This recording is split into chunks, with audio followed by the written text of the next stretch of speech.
안녕하세요 여러분. 생생영어 기초문법 미스터 생생입니다. 여러분 영어 공부하기 참으로 힘드시죠? 특히 문법 너무 어렵지 않으세요? 저도 제일 처음에 영어 시작할 때 영문법 책을 봤는데 너무 어려워서 영문책 공부하는 것을 포기했답니다. 그 이후로 20년이라는 시간이 벌써 흘렀네요. 20년의 세월을 지나면서 영어가 무엇인지 조금씩 깨닫게 되었답니다. 제가 깨달은 노하우를 여러분들에게 쉽게 전달해 드리기를 원합니다. 먼저 시작하기에 앞서서 언어는 도구이다 라는 정의를 생각해 보려고 합니다. 여기 세 가지 도구가 있습니다. 자전거, 호미, 숟가락. 이 세 단어는 왜 도구일까요? 그것은 도구라는 것은 우리의 삶을 좀 더 편하게 하고 좀 더 쉽게 무언가를 하기 위해서 인간이 만들어낸 것을 도구라고 한답니다. 자전거는 우리가 편하게 어딘가를 가기 위해서 만들어낸 낸 도구이고요. 호미는 우리가 쉽게 땅을 파기 위한 도구입니다. 숟가락은 손으로 먹는 불편함을 대신하기 위한 도구인 거죠. 이처럼 도구는 우리의 일상 삶에서 해야 할 일들을 좀 더 편하게 만들어주는 것이랍니다. 언어는 어떨까요? 언어가 없다고 생각해 보세요. 내가 배고프다는 것을 그냥 나 배고파 라고 표현하면 될 텐데 언어가 없기 때문에 어떻게 해야 돼요? 손짓, 발짓, 몸짓을 해야 할 것입니다. 우리의 마음에 담고 있는 그러한 생각을 전하기는 쉬울까요? 어려울까요? 아마 더 어려울 것입니다. 사람들이 모여 살 때 언어가 없다면 참으로 답답할 노릇일 것입니다. 우리의 삶이 참으로 불편하겠죠. 그래서 우리의 삶을 좀 더 서로 간에 쉽게 이해하고 서로 간에 의사소통을 잘 함으로써 모든 일들을 보다 편하게 편리하게 이끌어 가기 위한 것입니다. 따라서 언어는 무엇이 될 수 있어요? 언어라는 것이 바로 도구이라는 것입니다. 우리의 삶을 편리하게 해주는 어떤 것, 그것이 바로 도구인데 언어는 우리의 삶을 좀 더 편리하게 해줄 수 있는 도구인 것입니다. 서울에서 부산을 가려고 합니다. 여기 두 가지 도구가 있습니다. 자전거 그리고 헬리콥터. 여러분은 어떤 것을 타고 가시겠습니까? 여러분들에게 자전거와 헬리콥터라는 도구가 있어요. 여러분들은 대부분은 헬리콥터를 타고 간다고 말할 수 있습니다. 하지만 저는 자전거를 택할 것입니다. 왜냐하면 저는 헬리콥터를 조종하는 방법을 모르거든요. 이처럼 아무리 좋은 도구가 주어진다 할지라도 그 도구를 사용하는 방법을 모른다면 쓸모 없는 것이 되고 만답니다. 영어는 언어의 한 종류입니다. 따라서 영어도 도구입니다. 외국 사람들을 만나서 서로 대화할 수 있는 참으로 편리한 도구인 거죠.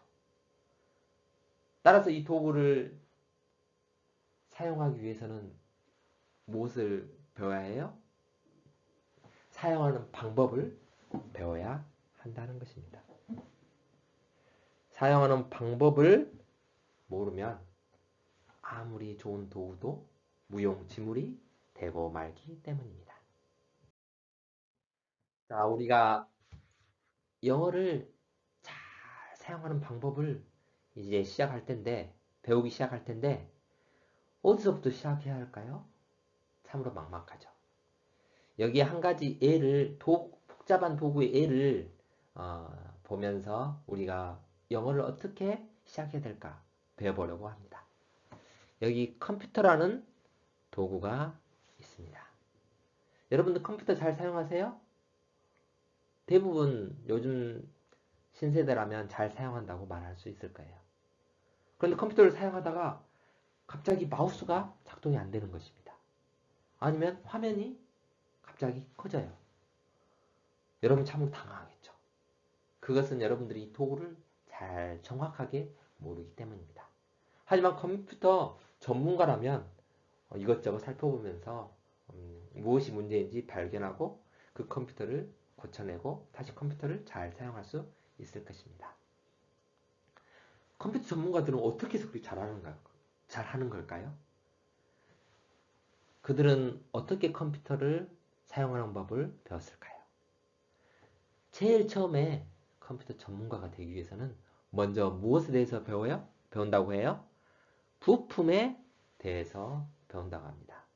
그 컴퓨터 부품 안에 여러 가지 부품들이 있는데 그 부품들이 각자가 어떻게 생겼는지 어떠한 기능을 하는지 먼저 배운다고 해요.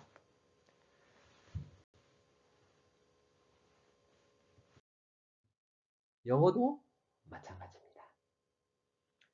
컴퓨터 안에 하드디스크, 전원 장치, 케이블, CPU 이런 부품이 컴퓨터의 기본이듯이 영어의 기본은 영어 안에 있는 여러 가지 단어가 기본이라는 것입니다.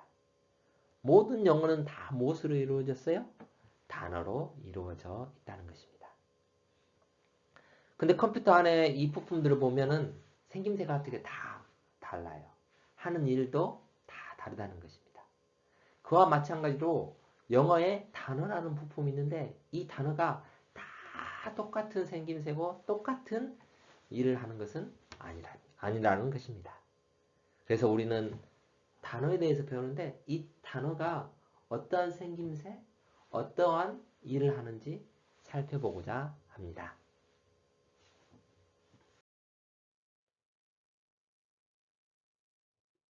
어떤 종류의 단어들이 있을까?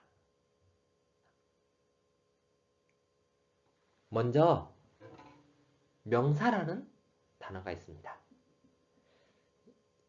이 명사라는 단어는 무엇일까?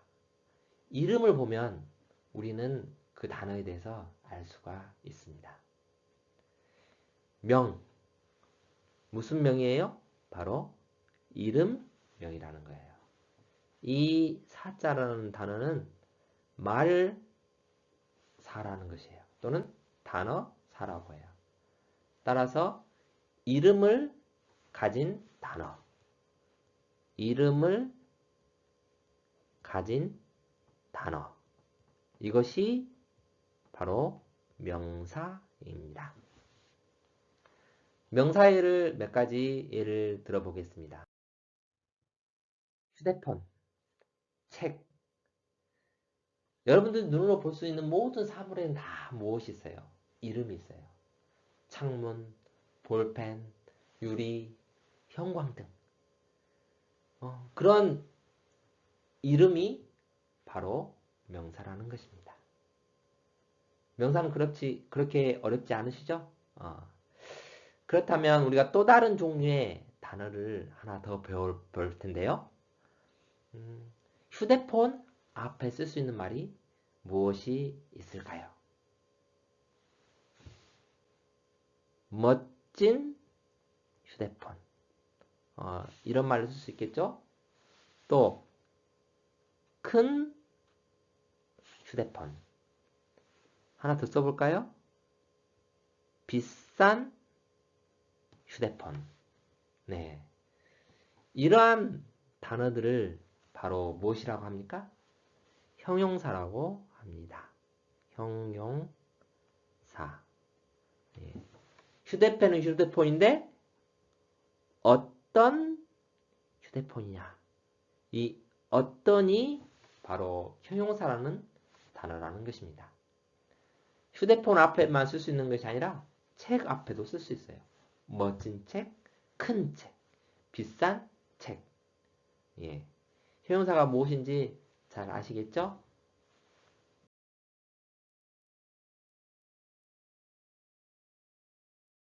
예, 오늘 단어의 종류에서 두 가지를 배웠습니다. 명사, 형용사. 아, 이제부터 저와 함께 영어의 여행을 쉽게 예, 가도록 해요. 즐겁고 재미있게 같이 공부하면 좋겠습니다. 좋아요, 구독 꾹 해주세요. 다음에 만날게요.